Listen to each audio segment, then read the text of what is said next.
what I want to talk about right now is last weekend in the state of Arizona, it made a lot of headlines that Trump was having a rally down there. And there was all this political unrest, if you want to call it that, with these protesters blocking a major freeway that led to the Trump protest. Now, it wasn't that these people they have a right to protest, and it wasn't like they were standing along the sides of the freeway with their signs and everything saying, Trump is bad, don't, turn around, go, whatever like that. They have the right to do that all the way up to the point of the actual rally. They were blocking the freeway. They parked their cars diagonally. They got out. They were chaining themselves to cars. One dumb bitch took a bike lock and put it around her neck, around a car door and everything. It was insane. It was like, this was an example of the wrong way to express your right to protest. They did everything wrong that you could do. Now, I understand public disobedience, civil disobedience and public disruption as a form of protesting, but you don't block a freeway, and then you can't claim that your rights are being violated or people are trying to kill you when cars are moving on the freeway. Anyway, so a lot of news clips came out, and I started to notice a theme on CNN, Fox News, MSNBC, NBC Nightly News, and apparently the international feeds, like I think BBC was carrying it as well, that there was one particular officer that was in the center of all of this, and I know the guy. Personally, I grew up with the guy. The guy lived with me. And I have him on the phone right now, my buddy Frank Sloup. Frank, how are you? Mr. Nagel. It's been so long, my friend. I know. How you been? I'm doing a radio show. I'm doing pretty good. Yeah, life's good. You're on the phone with my friend Matt OG, and you know Gittles from growing up. Yeah, I know Gittles. Yeah, what's up, man? Frank, what's the department that you work in? I work for the Maricopa County Sheriff's Office. And what's your rank? I'm a sergeant. Sergeant, okay.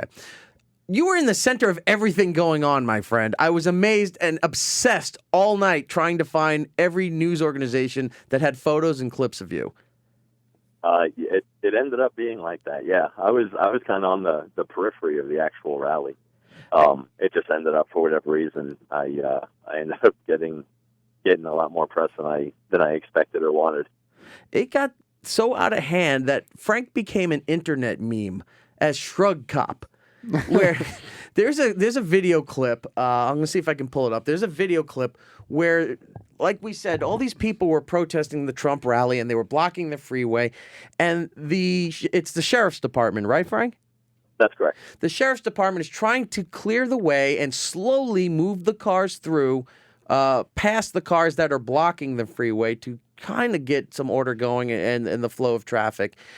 People are jumping on top of the car. It's not like they're being pushed out of the way or hit by the car. They're jumping on the windshield, the hood, the roof of the car. And people were standing in front of the car, like sticking out their hand, like, stop. You will stop because I'm telling you to stop. And the cops are like, keep it moving. And they're slow, 5 miles an hour at most, moving these cars through. And these kids are now moving out of the way. One dumb C word is just screaming, this is attempted murder. It's attempted murder. You're trying to kill us. The blood's going to be on your hands. Frank turns around and just kind of goes, shrugs. And she's still screaming. And as he's walking backwards, he gives her a shrug again, turns around and goes back to his business. This went everywhere. And I could not be more proud of you, my friend. I appreciate that. Yeah, it's hard to say that it's attempted murder when like you said, when you're standing in the middle of the road. Right. It's like standing in the middle of a runway and having a plane go by and go, hey, they almost killed me. Right. Because you're on a runway. Well, when you're standing in the fast lane of a 3-lane road, a major kind of arterial road to the town where the rally was held, you got to expect the cars again. Let me tell you, the guy that was in that Jeep that drove by, I don't know who he is. Was he laughing? No, he was scared. All the people there were scared. The citizens that were there that weren't part of the rally were frustrated, were scared, were overwhelmed. They were angry. There was a lot of emotion on the part of just normal everyday citizens that maybe weren't even had anything to do with the rally. They were just had gone out in the morning, and there was one lady at the Sprouts down the road. One lady went to go get groceries in the morning and was on her way back home. Had nothing to do with the rally, nothing to do with anything, and just couldn't get to her house. I'm amazed that I'm trying to pull the video up here. Give me 1 second. I think I got it here. Let's pot this up. It's a little difficult for the radio audience. We have it up on the Twitter. It's Erik Nagel. 6 million views. Yeah, I know. This thing went everywhere. I'm going to just pot this up real quick so that everyone here in the studio can see it. I don't know what else is playing there. Oh, that's this.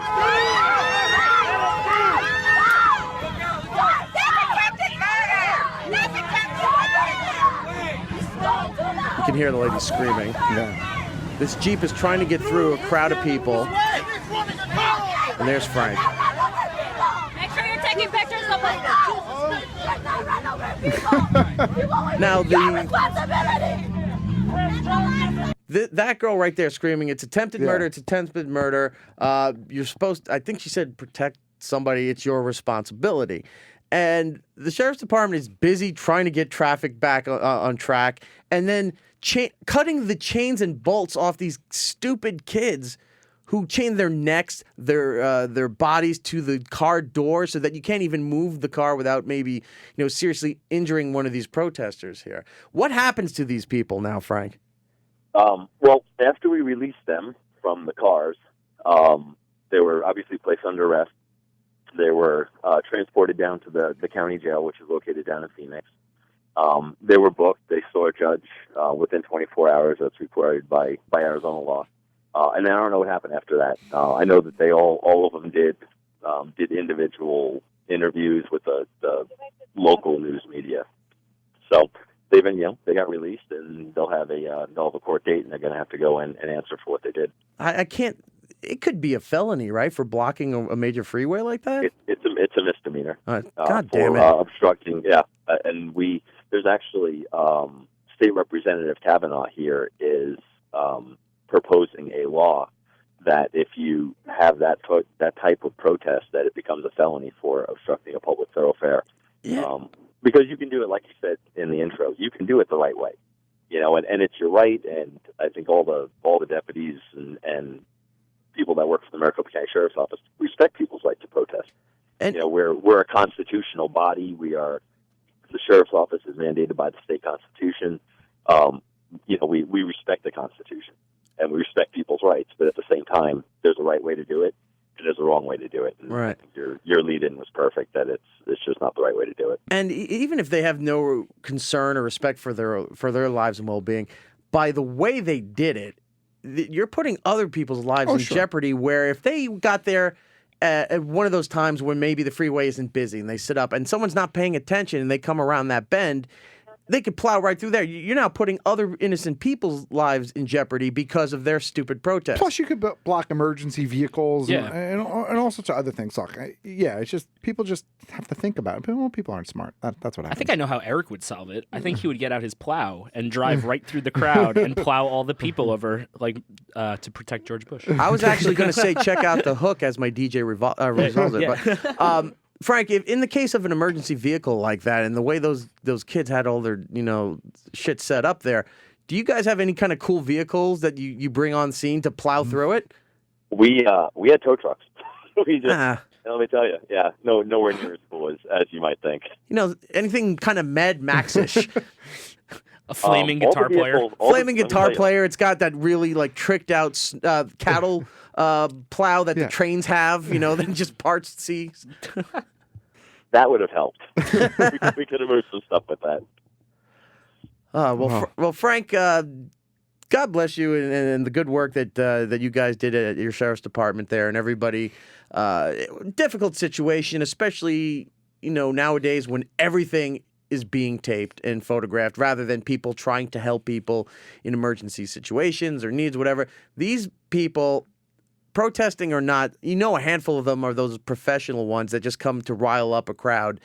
And I commend you and your department for handling this the best way possible. Class acts all the way, and good job for you guys. And I'm glad you guys came out of it safe. I really appreciate that, Erik. Thank you so much. No problem. And get me a T-shirt. It's on the way. Okay. I went to know yesterday. I want a department T-shirt. You've got one from the dive team. Okay, great. Get a little plastic sheriff badge for him too. Yes, please. Oh, I should have sent one. Ta! I have some junior deputy badges. Yes. We need 3. Send 3 deputy badges to us, please. We'll take a photo Oh, and tweet it out. Lewis wants one too. I'll get them in the mail for you guys. 4. Our producer wants one as well. You got it. I'll get you 4 Maricopa County Sheriff's Office junior deputy badges. All right. Nice. All right, man. Well, listen, reach out anytime you need me. All right, Frank. Thank you, God Frank. bless you guys, and I'll talk to you soon, all right? Hey, thanks. All right, take care, man. Bye. I just wanted to get Frank on because I thought that was an amazing series. Yeah, no, Plus, I know absolutely. the guy. You know, when you grow up with somebody like that, Of course. You got to take advantage of it. famous. He It's a good is. time to put on the news and see someone from our high school where it's not like killed somebody or died in an explosion or like something else horrible. Oh, Yeah. it's very refreshing to see crowd control. Right. Like I said, if you want to see the video, I'll put a couple other videos on there. There's a photo, too. Let me see if I still have it real quick before we go to break. There's a photo, like I said, of a lady who got out of her car, took this like industrial bike lock, put it around her neck. Here it is. I'll tweet this out One in of just a those second. kryptonite locks? And put it around her neck and locked it around the thin part of the window door to a van, right? And there's Frank with what could be almost like you're a step away from the jaws of life at that point, Right. with that industrial bolt cutter that he's sitting there cutting through her hair, trying not to cut her, and trying to cut the bolt off her neck or the Yeah. car door. Unbelievable. Ridiculous what people have to go through. Yeah. And it's not the Trumps. I'm not picking sides here, but it's not the Trump people doing this. Trump's words might be causing some of this stuff, but it's the protesters from other sides are the ones that are going crazy. Look, Yeah, I'm not a Trump supporter in any way, shape, or form. And I normally don't get too political, but I'm not a Trump supporter. I have no problem saying Yeah. that. That being said, yeah, there's a right and a wrong way to do a protest. That's probably not the right way to do it.